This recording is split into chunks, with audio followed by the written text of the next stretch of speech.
Do you follow me on the Instagrams? If not, you need to. But I'm gonna do you a favor. I'm gonna put a picture right here, right now, that describes what I'm gonna talk about today. That right there is my therapist, Sherry Davis, theory and psychology. And I learned so much from this picture that it's serious. Transform my life in magic fashion.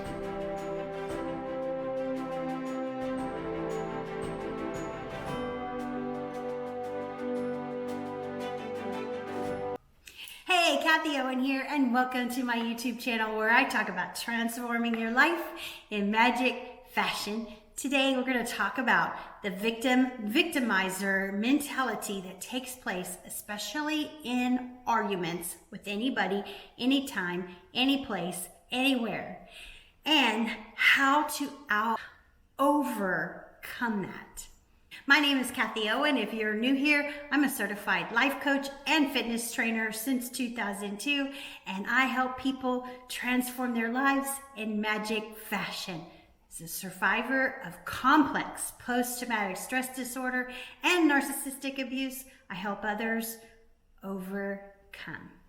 Today, we're going to talk about the victimizer mentality and how to get out of it, because there is a way out. Stick around to the end because I'm going to give you the answers. Living in this situation, you are living in a 3D awareness. If you've been watching anything like from Aaron Doughty or any kind of spiritual awakening process that's going on the planet as I speak, there we are rising out of 3D to 4D to 5D. What does that mean? Well, in that picture that I showed you, that is 3D mentality.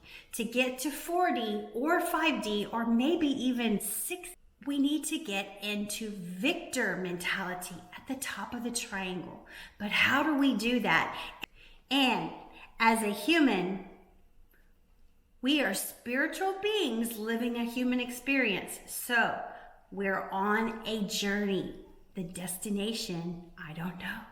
We never know. But we got to keep goals and things in perspective.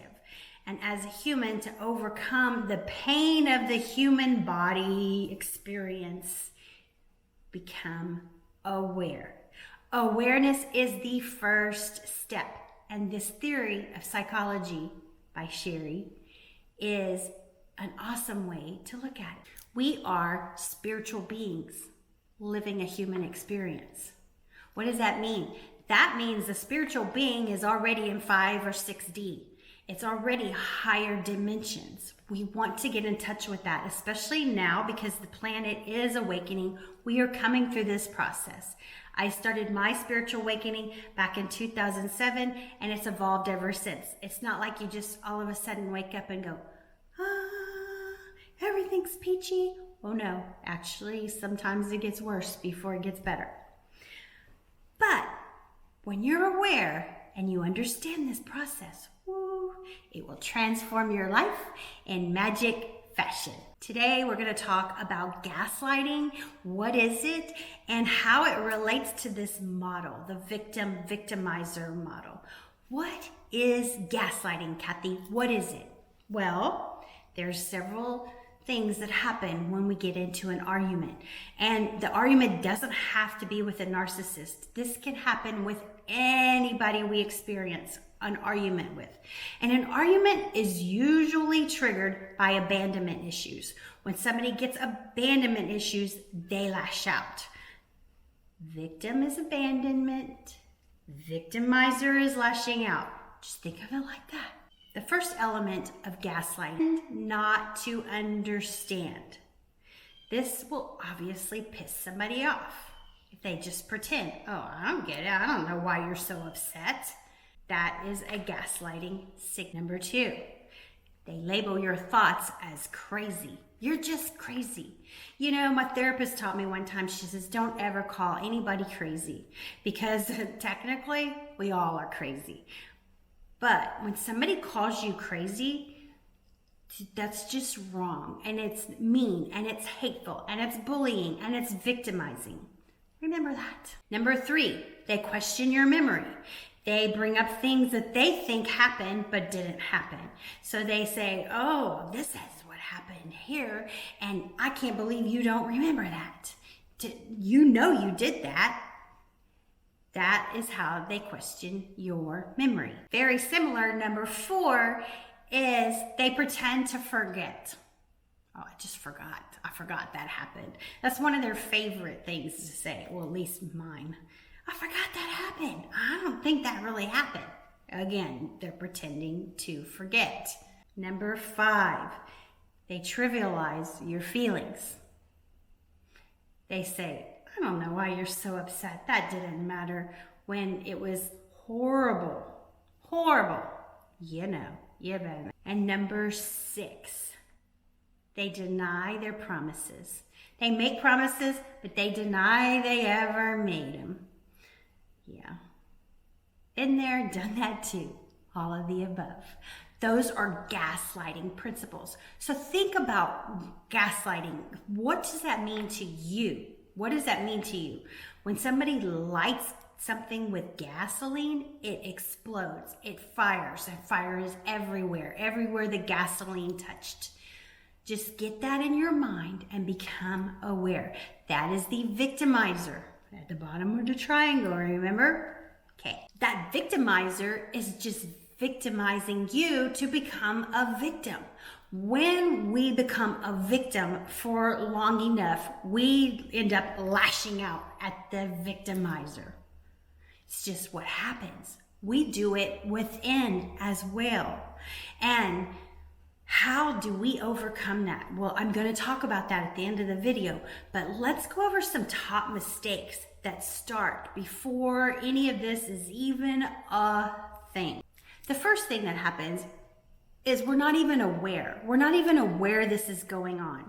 I mean, good gravy. I didn't meet Sherry until 3, maybe 4 years after my divorce.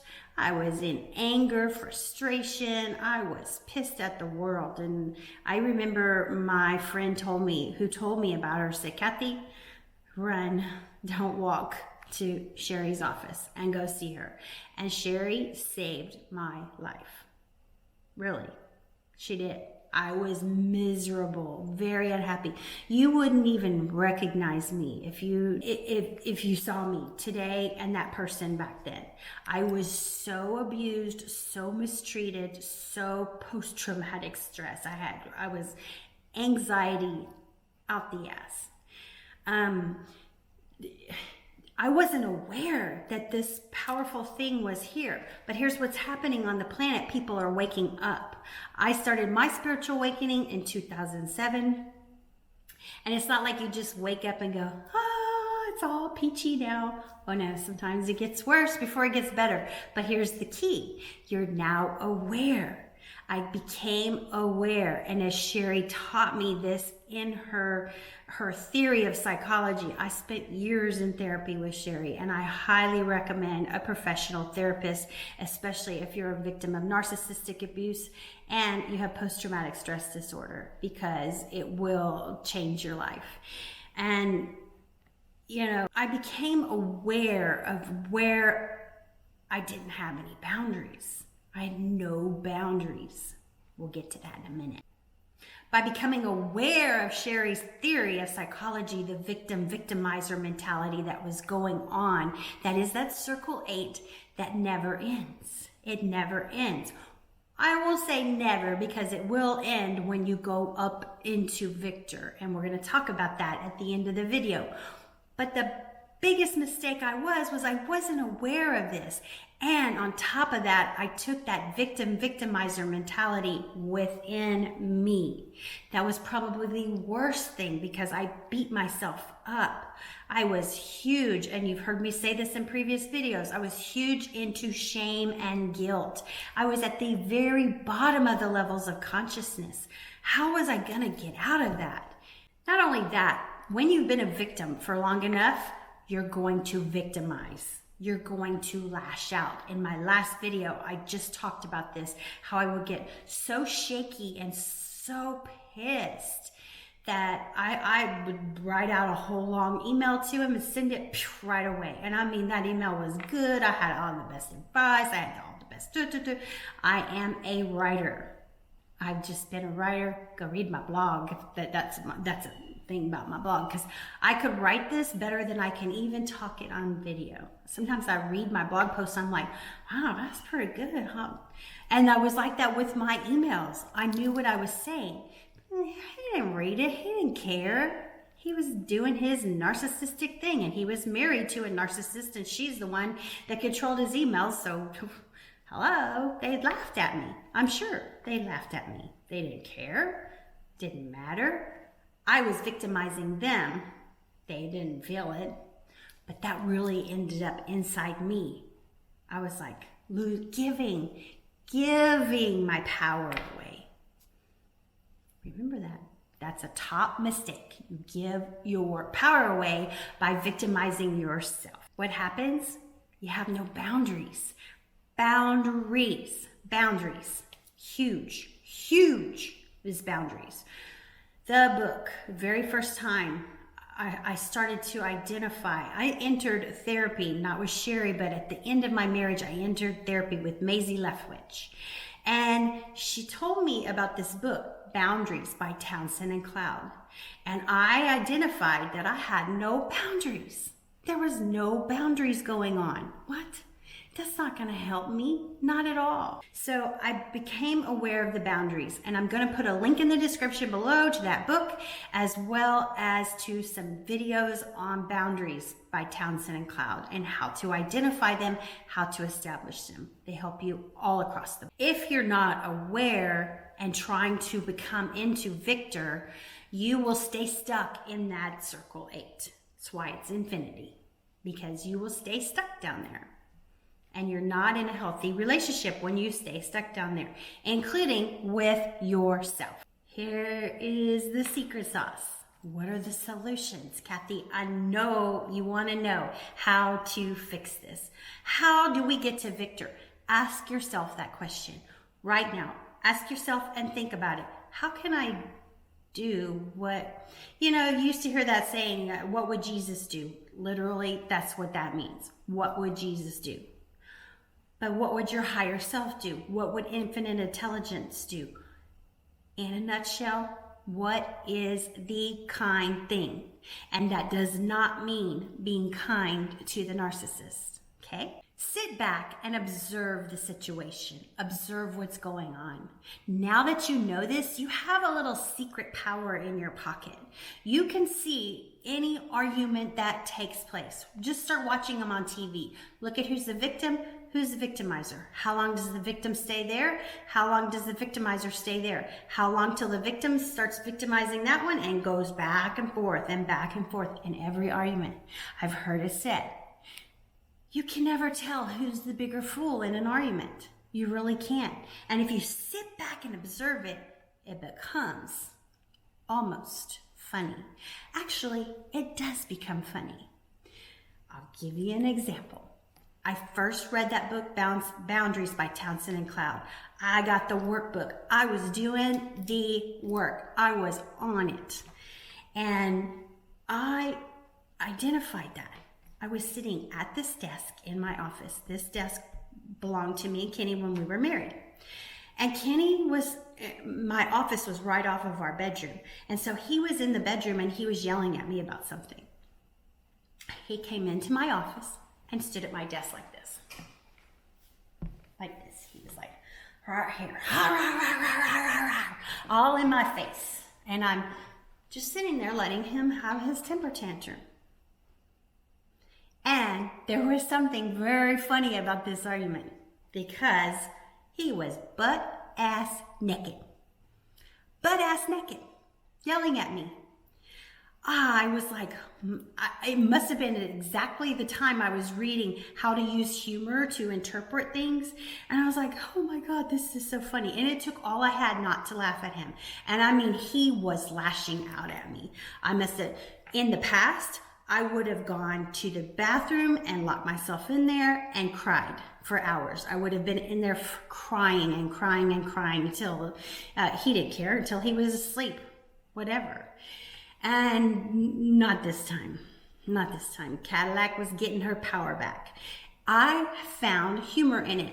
And if you go back to what I said about the argument thing, it is funny because you can go, oh, okay.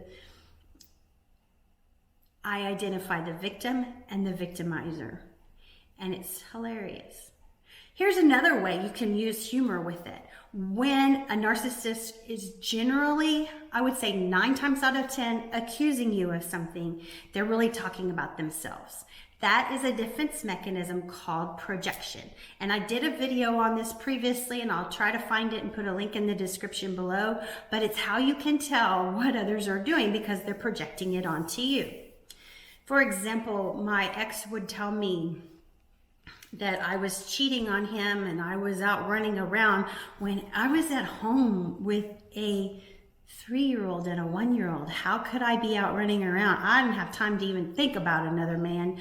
So what did that tell me? That's what he was doing. But there were so many instances of that. Projection is a defense mechanism that somebody uses to accuse you of doing something. And one of the narcissist's favorite tools, it's a gaslighting tool that they use to project onto you what they are doing. But when you know this and you become aware, it's like, there is the key right there. You know, the easiest way to get to Victor, to get to your higher self, is how can you do the kind thing? And when you think of this, especially when dealing with a narcissist, you have to do the kind thing for you. What's kind for you? That means more than likely drawing a boundary where there is no contact, no nothing.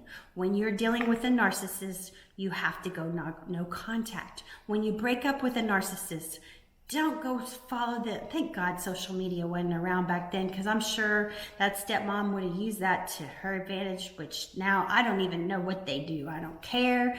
I know the lifestyle they live, and I know what I'm not missing. So it's like, you just gotta let it go and draw a boundary, a healthy boundary around yourself. Again, go get that book. Go listen to the episodes on YouTube about boundaries by Townsend and Cloud, because they will protect you. That's what they're there for, to protect you from the 3D world. And then once you identify that, you're moving up the levels of consciousness. Remember, it just takes courage to start moving up. And once you move up, you become to the place where the peace that passes all understanding. You don't even know why you're at peace when the whole world's going crazy around you. And then everybody looks at you like you're crazy, but you know that they're the ones that are crazy because you have the awareness. I'm teaching you this, and you have the awareness. Use it. Go for it. Take advantage of it. All right, that's my video for today. I hope you enjoyed it, and I'll see you next time. And until next time, peace out and namaste.